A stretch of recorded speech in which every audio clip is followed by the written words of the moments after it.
realized that saved my life, like Master P saved my life, I was gonna put an album out called Fuck Death Row.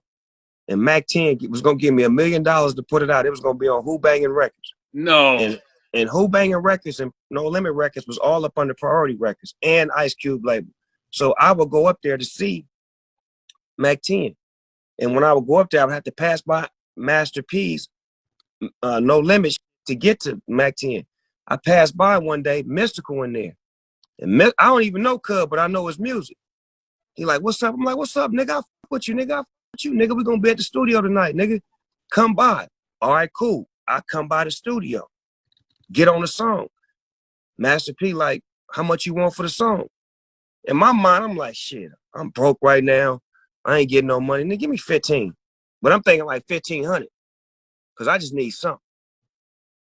I come back the next day, Master P wrote me a check for 35,000. So wow. I'm like, oh, I like this nigga style. You know what I'm saying? So that's love right there. Now, he called me to his office. He said, what you working on? I said, I got this album called Fuck Death Row. This motherfucker hard. He like, hold on, bro. He closed the door. That nigga like, man, you ain't gonna live to see that album come out. He said, don't do that, bro. You can't make no record talking about Death Row and Suge, man. You gotta let that shit go, man.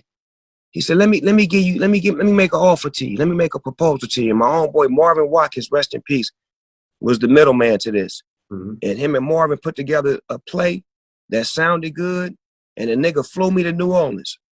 And when I took my father, my cousin Daz, and I think I took one more person with me. And this nigga drove me around the neighborhood and said, pick any house you want. And at that time, I was living in a house that was under Suge Knight's name. All my cars under Suge Knight's name.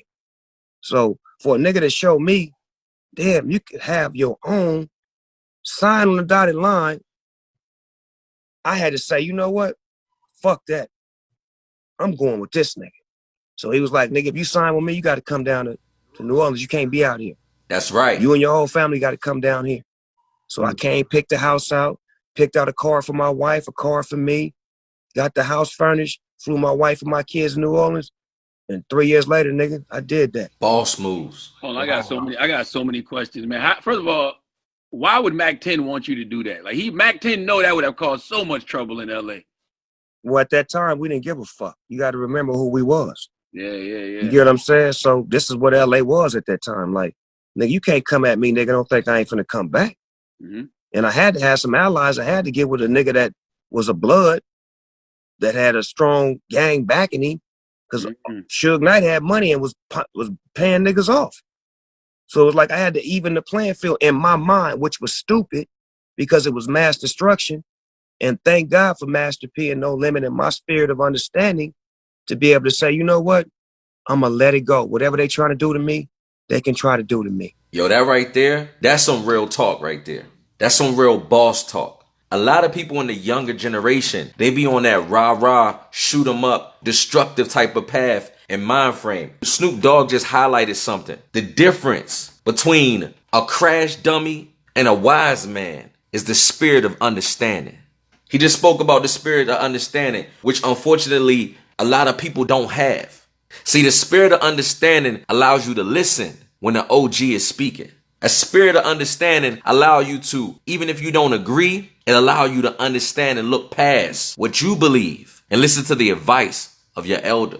A conversation like this is something that the culture needs, because in this conversation, Snoop Dogg talked about the power of having a mentor, a big homie, a real friend who gonna stop you from making a stupid decision. Snoop was about to make a whole album dedicated to his enemies that Master P had the foresight to understand. That could have been his destruction. But sometimes you need a big homie. Sometimes you need a real friend to pull you up. And not only do people need a person in their life like Master P, who in my opinion, for many years have been a hood guardian angel, showing artists and rap stars how to be independent and own your own. And in my opinion, Master P don't get enough credit. And a lot of times, it's not enough for the OGs and the big homies to just tell these youngins where they're going wrong. It's also our responsibility to give them an alternative to what they're doing. Master P didn't just tell Snoop not to do that album. He gave him a viable alternative that would be financially beneficial to his life and his future.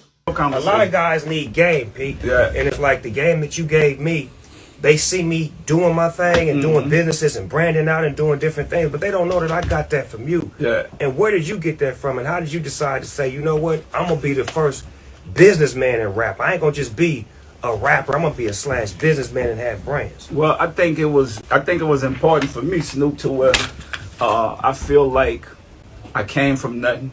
I got the game from my grandparents, Big Mama and Big Daddy, and they always wanted us to have something in life. And it's like, you know, we in a project, we starving, we hurting, and it's like, in order for us to survive this, somebody got to go out and create something. Right. That's real boss talk. And no matter what people think, bosses create bosses.